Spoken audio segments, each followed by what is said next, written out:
Welcome back. We're here with an unscheduled video, but before I get into it, I want to shout out the sponsor of this video, Blue Line Graphics, available at bluelinedecals.com. Go to the website. He will also be at this swap meet, the Potomac Vintage Rider Swap Meet and Bike Show.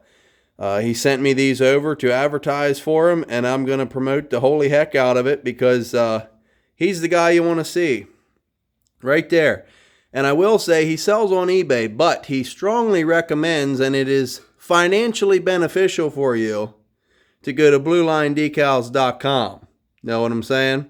So go there as opposed to eBay. But Blue Line Graphics is a sponsor, and the show is this date and this time. He sent these over for me. It will be York Fairgrounds Expo Center Arena, York, PA. And it is January 21st. It's a bike show and swap meet. It's a Sunday, so if you ain't got nothing going on and you're not too far away from the York Fairgrounds Expo Arena, you might as well go. But anyway, by special request, I'm back because I didn't start the prototype up in the last video. It had just been run. This was just a necessity, fire them up because they need to be run thing. It wasn't really any other reason.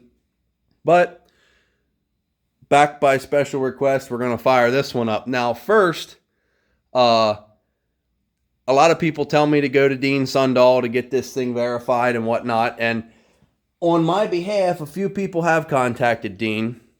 And he seems a little fuzzy on his recollection of, of how things played out back then. That was 1978, 1979. It was quite a few years ago.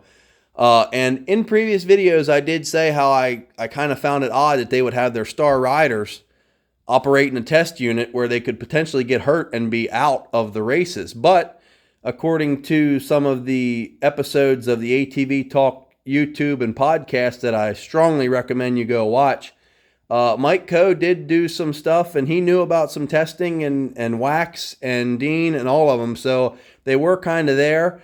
I do think this predates them, though. I think they would have had this figured out before they let them guys ride this, but I don't know. But anyway, Dean pointed us in the direction of Wes McCoy, and Wes says that because this Honda Special Projects logo is not the style that he drew up when he was with Team Honda, that he seems to just discount most all of my story. So if this video gets anywhere near Wes McCoy, I'd love for him to explain why this ignition cover is different, and why this motor mount is welded on, and why the neck is bolt on, and why there's no holes for the headlight, and why the brake caliper mount on the front is different, and why it's set up for a disc rear brake, but it's not an 82 frame, and why it doesn't say oil check on the cases, and it doesn't say made in Japan down at the bottom. But anyway, enough about proving and disproving and all this fun stuff. Let's see if we can get it fired up.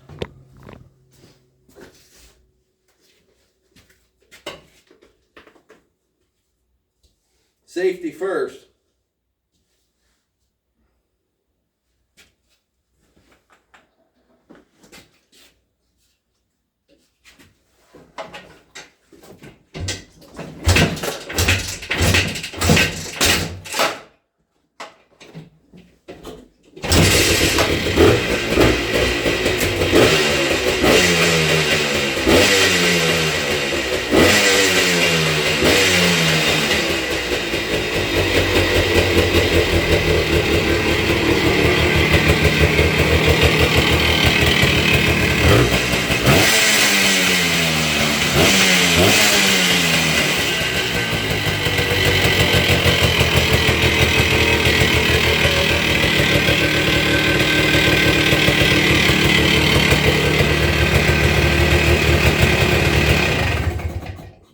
That's all for now. We'll catch you next time.